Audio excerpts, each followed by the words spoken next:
नमस्कार अमरावती।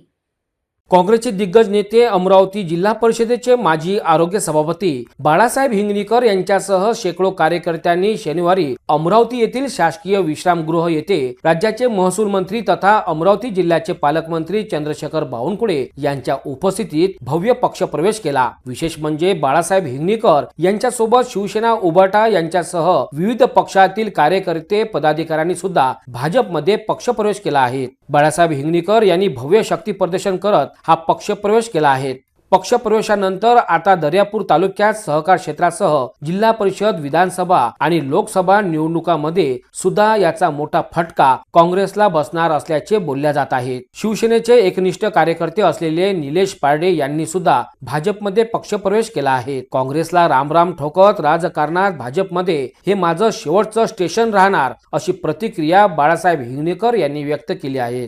जवळपास 70-75 कार्यकर्ते अनेक लोक येणार होते। आम्ही कोणाला काही जबरदस्ती केली नाही, कोणाला काही असं म्हटलं चला म्हणून स्वतःहूनच ही मंडळी आली आणि सर्वांचं मत असं ठरलं की आता आपण बीजेपीमध्ये गेलो पाहिजे, आपला विकास झाला पाहिजे, ग्रामीण भागाचा विकास झाला पाहिजे, अशा दृष्टीने आम्ही ते प्रयत्न करून बीजेपीमध्ये प्रवेश आज घेतला। भाजप काँग्रेसची विचारधारा वेगळी आहे? नाही, विचारधारा वेगळी नसते। विचार तुम्ही कसे विचार ठेवता, तुम्ही कसे विचारानं राहता याच्यावर सर्व अवलंबून असते। नाही, खासदार आमदाराचा काही विषय नाही, स्थानिकचा काही प्रश्न होते, त्या स्थानिकमुळे हे परिस्थिती निर्माण झाली।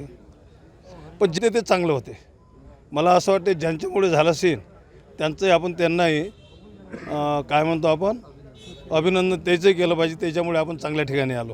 कोणकोणत्या पक्षातले कार्यकर्ते तुमच्यासोबत आहेत? काही उभाटाचे आहेत, काही काँग्रेसचे आहेत।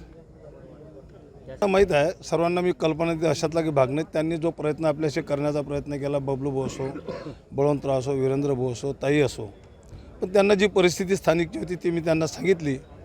त्यांची इच्छा मी गेलो नाही पाहिजे हेच होती, परंतु शेवटी कसं राजकारणामध्ये आपल्याला स्थानिक राजकारण करायचं असते आणि स्थानिक राजकारण करत असताना आपल्याला कोणता निर्णय घ्यायचा तो निर्णय आपल्याला घ्यावा लागते। तुम्ही काँग्रेसचे नेते राहिले, आरोग्य सभापती सुद्धा राहिले, आता भाजपमध्ये तुम्हाला काही पद वगैरे कुठं?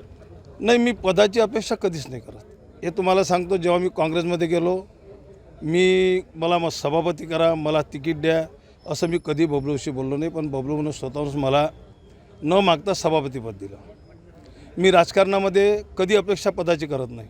आपण काम करत राहा, काम केल्यानंतर तुम्हाला काय त्याचं यश येते, तुम्हाला काय मिळतं तो नंतरचा भाग आहे। प्रकाश भारसागळे तुमचा राजकीय विरोध होता, आज तुम्ही एकत्र आहात? नाही, कसं आहे राजकारण, मी कसं आहे इलेक्शन पुरतं विरोध असतो। इलेक्शन झालं तर मी आणि प्रकाश पाटील मग त्यांच्या घरी कार्यक्रम असो, माझ्या घरी कार्यक्रम असो, ते माझ्या घरी येत जात, मी त्यांच्या घरी जातो। कधी तुम्ही पाहिलं असेल की कधी एकामेकाच्या विरोधात कुठं बोललो नाही आणि माझी ती प्रवृत्ती नाही। असं आहे, जे होते ते चांगलं होते। आपण ज्याच्यामुळे घडलं त्यांनी चांगलंच केलं असं म्हटलं पाहिजे आपण। आता हे शेवटचं स्टेशन आहे आपलं।